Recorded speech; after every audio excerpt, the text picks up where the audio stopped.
Đây nha.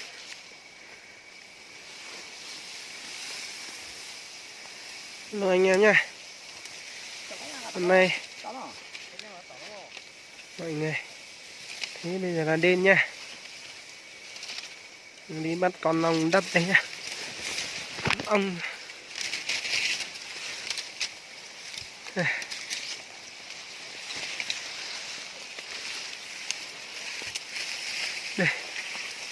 Ua, đau quá. Ô.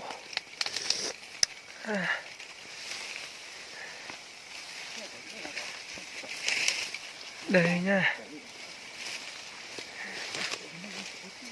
Đây nó thế này cơ mà. Có cây thôi. Ra đây. Đây. Cá vào chỗ đó rồi. Thò cho người ra trong, chỉ ra trong. Nó hú. Bố mấy? Cái rồi. Bố này nhá sao? Đá. Ủa sao? Nó ở trong này nha. Tôi mấy ao tinh không? Sao thế hay à? Tôi thấy dắt này. Đấy. Tôi tắt điện thoại tí rồi. Tôi tắt. Đây tí tôi bật lại xem nhé. Có cái gì sao? Cái gì không? Để phủ hắn. Đây nhá mọi người nha. Đấy mọi người thấy to. Đấy cả một. Sao bắt tính tôi để khó đi phủ hắn. Phủ hắn đi phủ nó. Cắt dạo cái gì? Ừ. Đấy, nó đen của nó này. Các cháu mình chứ. Đi sang này. Đấy, thấy chưa? Nó đang canh cửa đấy. Đây, cũng to phết đấy.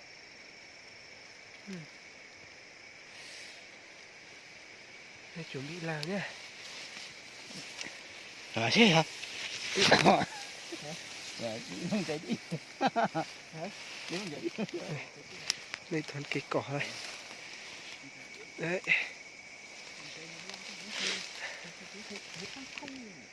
Trời nó có cái mưa to mông. Bây giờ là bị cái lỗ của nó nha. Nhưng mà nó ngay cửa lỗ à. nhiều đi.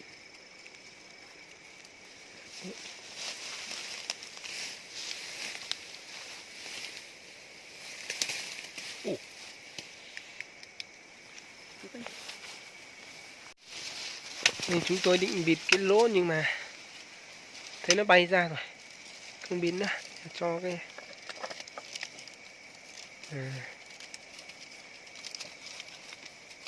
châm lửa cho nó. Đây, bắt đầu châm lửa đấy nhá. Cái cá tụi dây chăng hả? Hai dây chăng chơi đi. Rồi bắt đầu buộc cái này để châm lửa. Lấy nó thì nó lấy quán nhân tôi tỏ sầu thế. Dạ. Đây là cái quán nhân sau đây chứ gì? Lấy cái quán nhân tôi sầu. Cái plot, cái plot ấy. Cái nỉ hả này? Thế? Nỉ nỉ chỉ in cái nó cắm này. Bình dữ. Ta cháu mang từ chỗ kia. Chả chụp. Chỉ yang cái mang tụ. Yang cái mang tụ mà. Nhìn con đôn nu. Con đôn nu.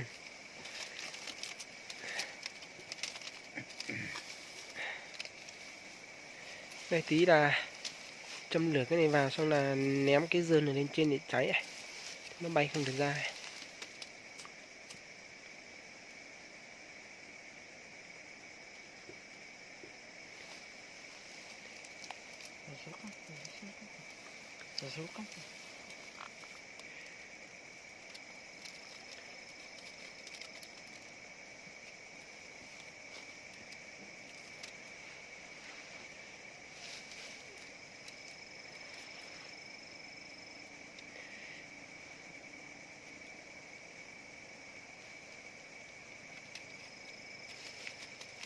Tí sẽ ném nóng dơm này lên nhé. Nó cháy hết.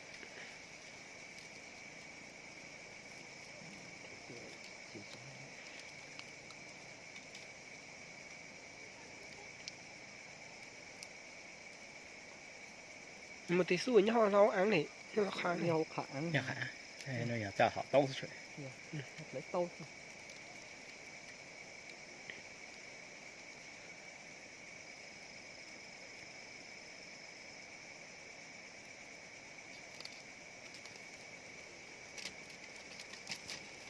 Để ta xong nha. Sẽ cho vào.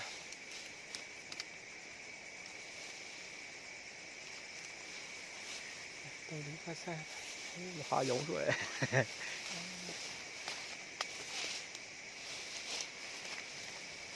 kia muốn lúc họ đấy để phải nhú như vậy phải chú nó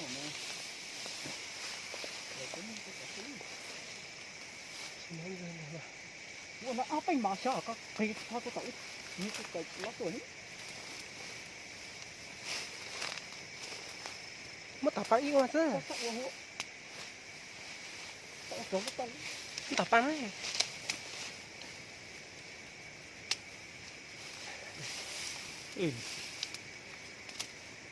sao trâu lúc tao trâu lúc tao mà như to rồi khó mà như tới lót tôi được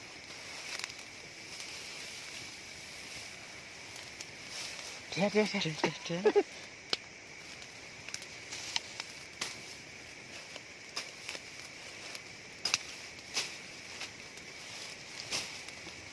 Sao trâu lúc tao á chúng phản sao chịu có tao mà sao trâu lúc tao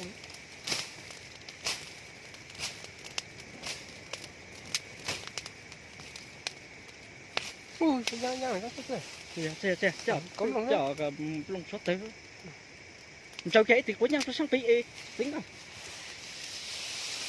cho có nhau cho sang pi cho có như cú sang pi hay sang bảo sự em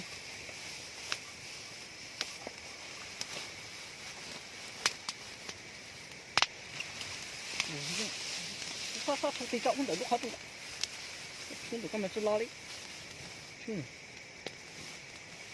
cứng tay tuổi đấy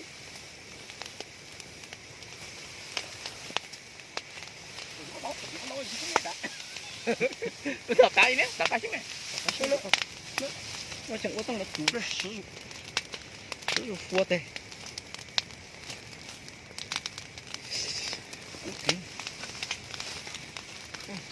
tụi nó tính rồi mất tụi nó cho sang pi cho sang tọt con thế là mới được Nó chuyển chữ cũng như này. chữ cu nữa Tua hệ. chữ cu à Sử dụng nó tua hệ. chữ tua này chữ tua ta mà tôi chữ kính nhị cung đâu này nhị cung cùng gì của cháu đây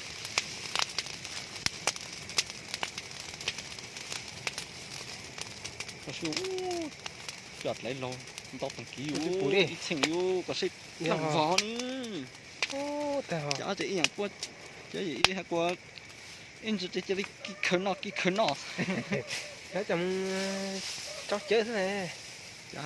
cô nhiên thằng chưa thấy đấy chưa mắm thế Đi. ôm một bê tạ ôm bê tạ có săn chay nhị cung ô coi như cháu ít tự tôi như thế đi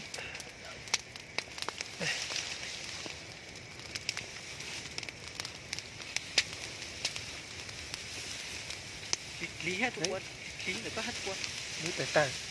lý tới tận Như thế ban đầu đang chạy ra sân bay ra. chỉ tạm thấu quá thôi coi như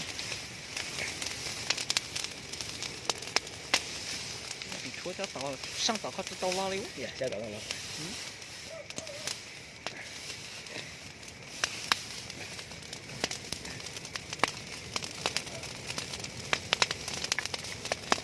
cái lẹt là xong số lưỡi tới ít xíu này pít rồi chú nó sang tận cho họ mà ôi yo sụp hẳn luôn cái gì lợi tăng mò này hậu đây nè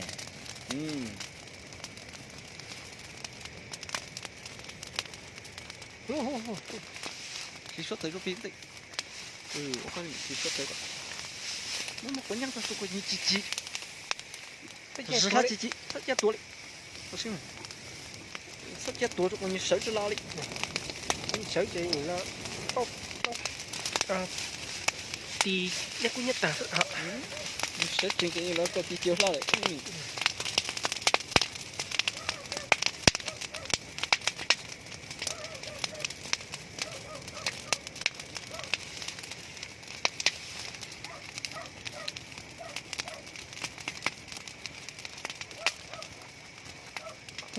cả giá cả tốt chơi của sướng này chụp bàn lâu là đó mà cắt thế thì nào là này ô thứ nào thằng một này xe hả thế mày không một lát xe xong bây giờ này hay tôi ta lũ thằng ít tí tao ra tốt chính phạt ít tí tao ra cái đi đi phải sang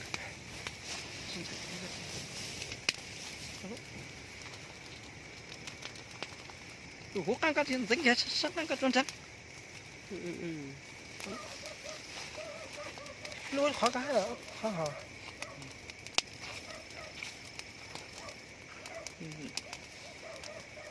cái chế plon này cái vô thôi hả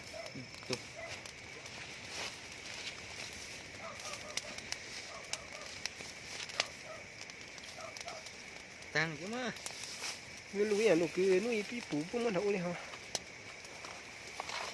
đây mọi người nha đây được rồi nha nó đây một con nó kéo số lượng bây giờ lúc kéo tôi khởi cho cả hai hồ dạ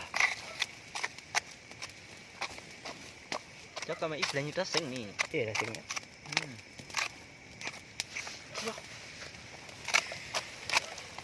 khởi cho nó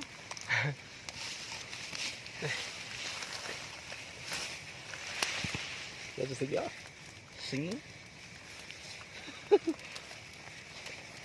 chứ bao nhiêu lâu à sự quyết định mà nó có chữ nè chúng bảo tiêu một tiêu số như lâu tăng khởi cho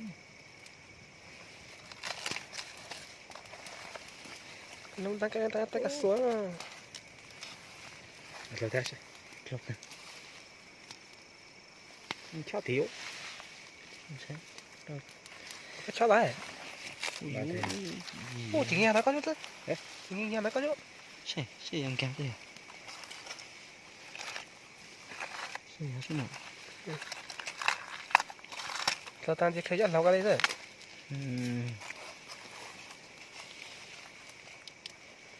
lâu tăng sợ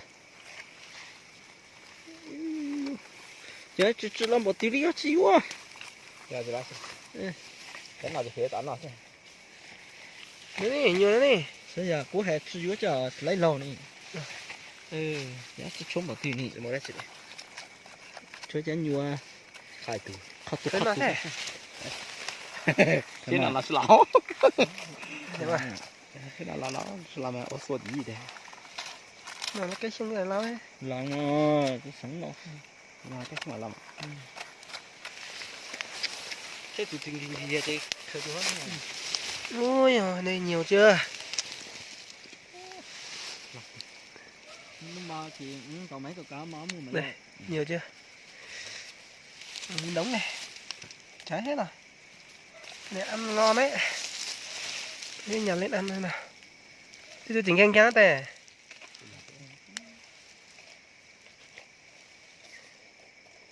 tụi đi chỉnh chắc làอยู่ha màu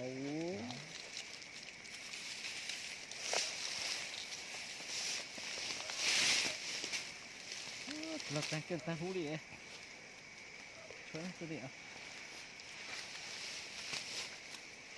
mà nó có chân rồi nè đây rồi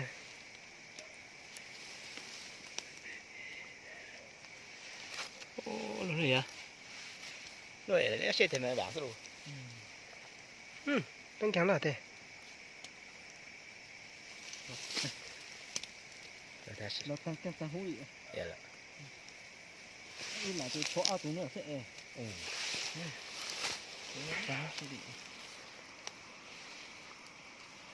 này tóc xé rồi có cây có xén không? Định ăn nhưng mà sợ nó chưa chín. Rất là nhiều đây này. Thì đừng kinh quá đâu. Cũng nhiệt à. Đúng này. Chú tụi pli nào nó nạp pli nè. Gue sẽ nào vậy thì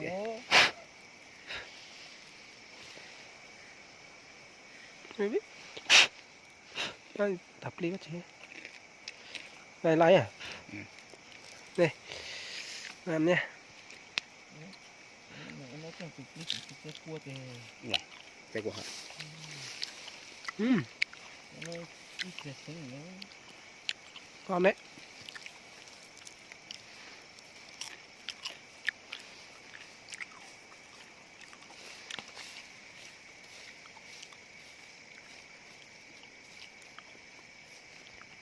Thử nó chẳng kín nó sao à? Đúng không? Mình tao thì không. Đâu? Nó hả? Nghĩ thằng này không ra xuống ăn rồi. Phải chú cái thử lên kính. Bây giờ là nhặt cái Run chua à, chứ là lâu dùng cái chợ Run chua.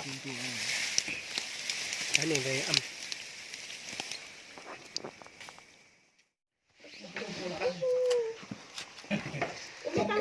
Này. Nở hết rồi. Còn mấy con thôi. Ít con. Hết rồi. To chưa? Nhưng mà nó hết rồi. Hôm nay là mất công không rồi. Đấy. Đây. Ôi, đây mấy con này. Này. Ủa kỹ thôi. Chưa đi thu đâu. Mân tí đâu thu đâu. Nào tới mân tí thu đâu. Tí luôn tiếng. Hello. Những im mừng mừng đâu. À. Thì sao cái này? Thì sao? Chụp hẳn sao cái này? Sao thì sao biết tay cái này?